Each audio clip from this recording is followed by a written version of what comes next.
Hello everyone, তোমরা কেমন আছো? আশা করি ভালো আছো। আর আমিও কিন্তু খুব ভালো আছি। আমি রূপালি, আর আমার নতুন একটা ব্লগে তোমাদের স্বাগত জানাই। যদি আমার ব্লগটি তোমাদের ভালো লেগে থাকে তাহলে অবশ্যই একটা লাইক করে দিও।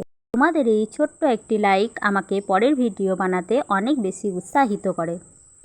আজকে হচ্ছে সোমবার, আর ঘড়ির কাঁটায় এখন ওই 7টা মতো বেজে গেছে। আমি যেহেতু অনেকটা সকালেই ঘুম থেকে উঠেছি, তাই দেখো আমার বাড়ির অর্ধেক কাজ কমপ্লিট হয়ে গেছে। আর দেখো আমাদের এখানে চা খাওয়াও হয়ে গেছে। তবে আমি কিন্তু চা খেতে খুব একটা ভালোবাসি না, ওই মাঝের মধ্যে একটু একটু খাই। আজকে যেহেতু ঠান্ডা ঠান্ডা ওয়েদার ছিল, তাই ভাবলাম একটু খাওয়া যাক। আর মেয়ে তো এখনও ঘুমিয়েই আছে, তাই দেখো চাটা খেয়ে কিন্তু আমি আবার কাজে লেগে পড়েছি। এদিকে দেখো আমি ফুল তুলে নিলাম, মানে পুজো করার জন্য সব কাজ কিন্তু একটার পর একটা কমপ্লিট করে রেখেছি। আসলে মেয়ে ঘুম থেকে উঠলে তার পিছনেও কিন্তু আমার বেশ কাজ থাকে। কাজ মানে ওই আর কি, মেয়ের তো এখন ক্লাস টেস্ট চলছে, তাকে একটু পড়তে বসাতে হবে। আর ওকে যদি না বসে থাকি ওর সামনে, তাহলেও কিন্তু খুব একটা ভালো করে পড়ে না। তার জন্য ওর সামনে একটু বসে থাকলে একটু দেখিয়ে দিলে বেশ সুবিধেই হয়। তাই দেখো এদিকে আমার কাজগুলো সব তাই আগে আগে একটু কমপ্লিট করে রেখেছি। আর আমাদের মেয়েদের কিন্তু কাজ কিছুতেই শেষ হতে চায় না। এরপরে তো রান্নাবান্নার ঝামেলা থাকে, তার জন্য দেখো যতটা সকাল সকাল পারি ঘুম থেকে উঠে পড়ি।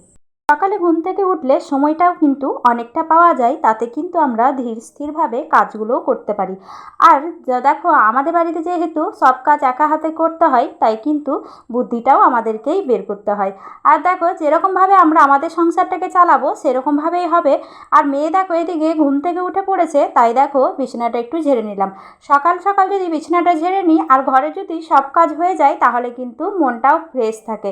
আর ঘরের বিছানা ঝাড়া থাকলে দেখবে যখন বিছানাটা দেখবে টান টানভাবে থাকে, তখন কিন্তু দেখতেও ভালো লাগে, মনে হয় যেন বাড়ির অর্ধেক কাজ কমপ্লিট হয়ে গেছে। আর আমি কিন্তু ঠিক এরকমভাবেই একটার পর একটা কাজ করে ফেলি। আসলে দেখো এদিকে ভাতও বসিয়ে দিয়েছি, ওইদিকে ভাতটা হচ্ছিল, সঙ্গে কিন্তু একটা ভাজাও বসিয়ে দিয়েছি। আসলে ভাজাটা ওইদিকে হতে থাকে, ততক্ষণে কিন্তু আমি বিছানাটা ঝেড়ে নিলাম। আমি এরকমভাবেই কাজ করি, তাহলে কিন্তু একটু সময়ের মধ্যে কিন্তু অনেকগুলো কাজ হয়ে যায়। তারপরে দেখো এখানে যখন ভাজাটা হচ্ছিল, আমি বিছানা ঝেড়ে কিন্তু সোজা ঘরে গিয়ে সবজিটা কেটে নিয়েছি। আর দেখো সবজিটা যদি কাটা থাকে আর যদি মিক্সিতে আমি মশলাটা বেটে ফ্রিজের মধ্যে রেখে দিই, তাহলে কিন্তু আমার বেশ সুবিধা হয়। আর তোমরাও কিন্তু এরকমভাবে বুদ্ধি করে কাজগুলো করতে পারো। যদি এরকমভাবে কাজগুলো করো, তাহলে কিন্তু দেখবে খুব সহজেই কিন্তু কাজগুলো হয়ে যাবে, আর সময়ও কিন্তু অনেকটাই পাবে। আর এর জন্য কিন্তু অতি অবশ্যই একটু সকালেই ঘুম থেকে উঠতে হবে। আমি বিয়ের আগে কখনোই সেরকমভাবে সকালে ঘুম থেকে উঠতাম না, এই নিয়ে কিন্তু বেশ একটু রাগারাগিই হতো। তারপরে দেখো যখন সংসার আমার হাতের উপর এসে পড়লো, তখন কিন্তু আমি নিজেই বুঝতে পেরেছি যে আমাকে কখন উঠতে হবে। আসলে মানুষ কিন্তু পরিস্থিতির ওপর নির্ভর করে, যখন যার পরিস্থিতি যেমন সে ঠিক সেরকমভাবেই কাজ করে। দেখো আমার এদিকে মিক্সি থাকতেও আমি কিন্তু শিলপাটায় একটু মশলা বেটে নিয়েছি। আসলে আমাদের দেখবে মিক্সি মশলা থেকে শিলপাটা মশলা কিন্তু রান্না বেশি টেস্ট হয়। আমার তো বেশ ভালো লাগে, কিন্তু ওই যে সবসময় সময় হয় না বলে মিক্সি জারেই একটু মশলাটা বেটে নিতে হয়। আজকে সময় ছিল, তাই দেখো একটু শিলপাটায় মশলাটা বেটেছিলাম। এখানে ছিল সর্ষে, আর একটু আমার এটা লাগবে, তাই দেখো আর অল্প মশলা দেখবে মিক্সিতে খুব একটা হয় না, তাই কিন্তু আমি বেটে নিয়েছি। তারপর দেখো মেয়েকে এদিকে স্নান করতে বলেছি, আর ও কিন্তু স্নান করছে। আসলে ওকে পড়াতে গিয়ে আমার মাঝখানে কিন্তু অনেকখানি লেট হয়ে গেছে। তারপরে ও স্নান করতে বাড়ি চলে এসেছে, আর এসে দেখে ওর বাবাও কিন্তু বাড়ি ফিরেছে। আর ওর বাবা কিন্তু সঙ্গে কিন্তু আজকে একটা রেনকোট নিয়ে এসেছে। আর রেনকোট পেয়ে তো মেয়ে দারুণ খুশি। আসলে ও কিছুদিন আগে বলেছিল ওর একটা রেনকোট লাগবে, যেহেতু ওর বাবার আছে তাই ওরও কিন্তু রেনকোট দরকার। আসলে ও ওর বাবার সাথে স্কুল যায় 10টার সময় বাইকে, তাই কখনো কখনো বৃষ্টি পড়লে পরে ওর একটু অসুবিধা হয়। তাই ওর বাবা বাড়ি থেকে আসার সময় হঠাৎ করেই দুটো রেনকোট নিয়ে চলে এসেছে। আসলে দোকানটা আমাদের খুবই পরিচিত, তাই দেখো কোন সাইজটা হবে বুঝতে না পেরে দুটোই নিয়ে এসেছে। কিন্তু ওর ব্লুটা পছন্দ থাকা সত্ত্বেও ওকে বাধ্য হয়ে অরেঞ্জটাই নিতে হয়েছে। আর এই অরেঞ্জটা পেয়ে কিন্তু ও ভীষণ খুশি, ওর মুখটা দেখলেই তোমরা বুঝতে পারবে। এখানে দেখো আমি তো ওদেরকে খেতে দিচ্ছি, কারণ এই টাইমটা আমি ভীষণই ব্যস্ত থাকি। আর ওদের দুজনের কিন্তু স্নান হয়ে ওরা রেডি হয়ে গেছে। তারপরে দেখো বাড়ি থেকে আসার সময় আমার শাশুড়ি মা কিছুটা শাক দিয়ে পাঠিয়েছিলেন, আর এই শাকটা কিন্তু আমাদের ঘরেই হয়েছিল।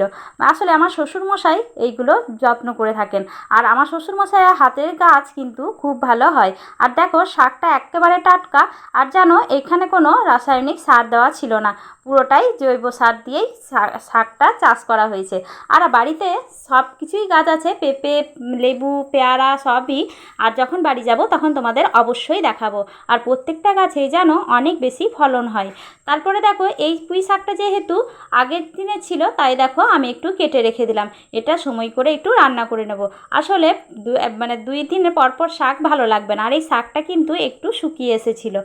আর এদিকে দেখো একটু ছোলা সেদ্ধ করে রেখেছিলাম, ওই কাবুলি ছোলা, সেটাই ভেবেছি আজকে বাবা আর মেয়ে দুজনেকেই কিন্তু মুড়ির সাথে দিয়ে দেবো। আর মেয়ে মুড়ি নিয়ে যেতে খুব একটা পছন্দ করে না, কিন্তু ওই মাঝের মধ্যে কখনো কখনো নিয়ে যেতে হয়।